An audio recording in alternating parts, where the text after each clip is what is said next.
माझ्या कंपनीचे ऑफिस पुण्याला आले, त्यामुळे मला ही नागपूर सोडून पुण्याला यावे लागले। सध्या मी एका भाड्याच्या फ्लॅटमध्ये राहतोय। घरचे काम करण्यासाठी एका कामवालीला ठेवले होते। आता पुण्यात येऊन मला जवळ 3 महिने झाले आहेत। शहर नवीन असल्याने सुरुवातीला भीती वाटत होती, पण आता मनात तशी भीती राहिली नाही। एक गोष्ट जी इथे आल्यावर मला आवडली नाही ती म्हणजे पुण्यातल्या मुली जराही भाव देत नाही मुलांना। माझ्या ऑफिसमध्ये सुद्धा काही मराठी मुली आहेत, पण त्यांच्याशी कधी बोलता आले नाही। त्या आपल्याच धुंदीत असतात, लक्ष देत नाही आणि खास करून माझ्या सारख्या मुलांना जे गावाकडचे आहेत आणि थोडे गावंढळ वाटतात, त्यामुळे माझा मुलींशी जास्त संपर्क होत नसे।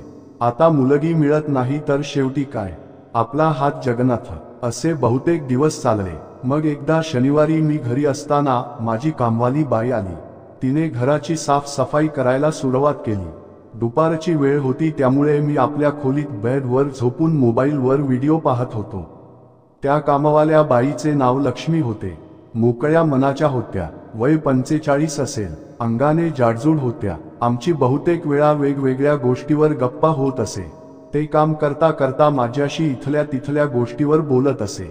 त्या दिवशी मी बेडवर बसलो होतो, पायावर चादर घेतली होती। लक्ष्मी काकी खोलीत आल्या आणि लादी पुसू लागल्या।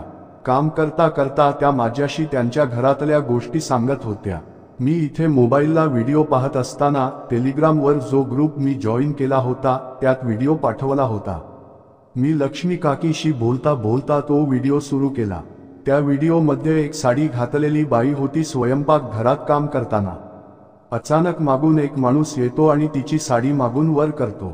हा माणूस तिचे शरीर जोर जोरात दाबायला लागतो। हे सर्व पाहत असताना माझी नजर खाली बसून लादी पुसत असलेल्या लक्ष्मी काकीवर जात होती। साडीवर ती त्याच व्हिडिओमधल्या बाईप्रमाणे दिसत होती। मी तिच्याशी बोलता बोलता माझी शॉर्ट पॅन्ट खाली घेतली आणि काकीशी बोलत होतो। तो क्षण अत्यंत उत्तेजित करणारा होता। काकी पूर्ण खोलीत लादी पुसत फिरत होत्या। मी त्यांच्या शरीरावर वरून खाली नजर फिरवत होतो। तेवढ्यात काकी माझ्या दिशेने पाठ करून वाकल्या आणि ढोपरावर बसून लादी पुसू लागल्या। मागून दिसणारा काकीचा मोठा आकार पाहून मला राहवले नाही आणि मी रागीतच कार्यक्रम केला। त्या दिवशी तर काही करता आले नाही, पण जी मनात आग निर्माण लागली होती ती आता काकीशिवाय काही थांबणार नव्हती। मी आता लक्ष्मी काकी घरी येण्याची आतुरतेने वाट पाहत बसायचो। जशा त्या आल्या, माझे कृत्य सुरू करायचो। ती बाथरूममध्ये वाकून कपडे धुवत होती। मी तेव्हा मागे उभा राहून पाहत होतो। एकदा ती जमिनीवर बसून खराब झालेल्या वस्तू पुसत होती। मी मुद्दामून तिच्या समोर खुर्ची घेऊन बसलो। शॉर्ट पॅन्ट घातली होती, त्यामुळे समोरून तिची नजर जाईल ह्याची खात्री होती। मी तिला माझ्याकडे पाहताना पाहिले। ती प्रयत्न करत होती की माझ्याकडे लक्ष जाऊ नये, पण अधूनमधून ती एक नजर फिरवत होती। मला लक्ष्मी काकीवर चढायचे होतेच, पण भीती पण भरपूर वाटत होती। त्यामुळे पुढे कसे काकीला आपल्या जवळ आणावे ह्याचबद्दल मी पूर्ण दिवस विचार करत असे। रात्री झोपायच्या आधी लक्ष्मी काकीचे नाव घेऊनच झोपू लागलो होतो। घरात काकी समोर हळूहळू कपडे कमी घालू लागलो। कधी टी शर्ट काढून फक्त शॉर्ट पॅन्टवर बसलेला असे, तर कधी मुद्दामून एवढी घट्ट पॅन्ट घालत असे की त्यात माझे शरीर स्पष्ट दिसेल। लक्ष्मी काकी रोज मला पाहत असे अशा अवतारात, पण खुलून कधी त्याबद्दल बोलली नाही। असेच काही दिवस गेले, पण आता इच्छा एवढी वाढली होती की मला राहवत नव्हते। म्हणून मी एकदा लक्ष्मी काकी येण्याची वाट पाहत होतो। काकी काही वेळाने आल्या। त्याने आपले रोजचे काम सुरू केले। नेहमीप्रमाणे जशा त्या माझ्या खोलीत आल्या आणि लादी पुसू लागल्या, मी त्यांच्याशी गप्पा मारत कपाटातून आपले कपडे घेतले आणि त्यांच्या समोरच कपडे बदलायला लागलो। ऑफिसचा शर्ट आणि पॅन्ट काढून मी फक्त अंडरवेअरवर तिच्या समोर उभा झालो। काकी काम करत माझ्याकडे पाहत होती, पण मी असे दाखवले जणू मला काही फरक पडत नाही। अंडरवेअरमध्ये असल्याने समोरून मोठा भाग पुढे आलेला दिसत होता। मी अशा अवस्थेत खोलीत फिरू लागलो। काकीच्या समोर कधी कपडे उचलण्यासाठी वाकत होतो। काकी सुद्धा नजर चोरून माझ्याकडे पाहत होती। मग मी खोलीतून बाहेर आलो आणि बाथरूममध्ये गेलो। मी बाथरूमचा दरवाजा मुद्दामून उघडाच ठेवला होता। पाणी घेऊन हात पाय धुवू लागलो।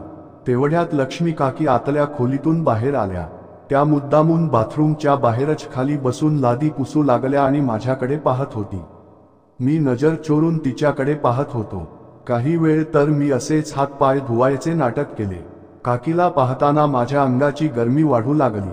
एक क्षण असा आला की मी पूर्ण पाणी माझ्या अंगावर ओतून घेतले. पाणी अंगावर पडताच अंडरवेअर पूर्ण भिजली. मी अंगावर पाणी ओतत काकीला तिरक्या नजरेने पाहत होतो. काकी डोळे मोठे करून माझ्या अंडरवेअर वर पाहत होती. वाढलेली उत्तेजना आणि चर्म सीमेवर पोहोचलेली अंगाची गरमी यामुळे माझ्या मेंदूने कामाचं करणे बंद केले. माझ्या वेड्या मनाने मला सांगितले, काढून टाक अंडरवेअर, दाखव काकीला तुझे सर्व. आता जे होईल ते पाहता येईल.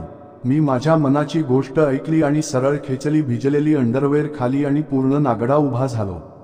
लक्ष्मी काकीने मला पूर्ण नागडे समोर पाहताच ती आश्चर्याने जागेवरच उभी झाली. तिच्या तोंडावरचा रंग उडाला होता. ती माझ्याकडे पाहत उभी होती. मी तिला असे पाहून लगेच बाथरूम मधून बाहेर आलो आणि लक्ष्मी काकीला घट मिठी मारली. काकी अजून शॉक मध्ये होत्या. मी त्यांना घट मिठी मारून त्यांच्या मानेवर किस करू लागलो. जसे माझे होठ काकीच्या मानेवर चिकटले, काकीच्या तोंडातून मादक आवाज येऊ लागला. काकीने मला घट धरले आणि कार्यक्रम सुरू केला. आणि मग आम्ही दोघे शांत पडलो आणि काकी म्हणाली, भरपूर मजा आली मला. काकीचे शब्द ऐकून मी उत्साहाने म्हणालो, मग परत द्याल ना करायला?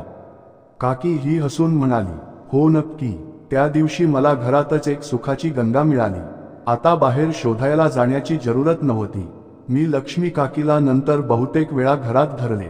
तिला मी त्या बदल्यात जास्त पैसे सुद्धा देऊ लागलो होतो.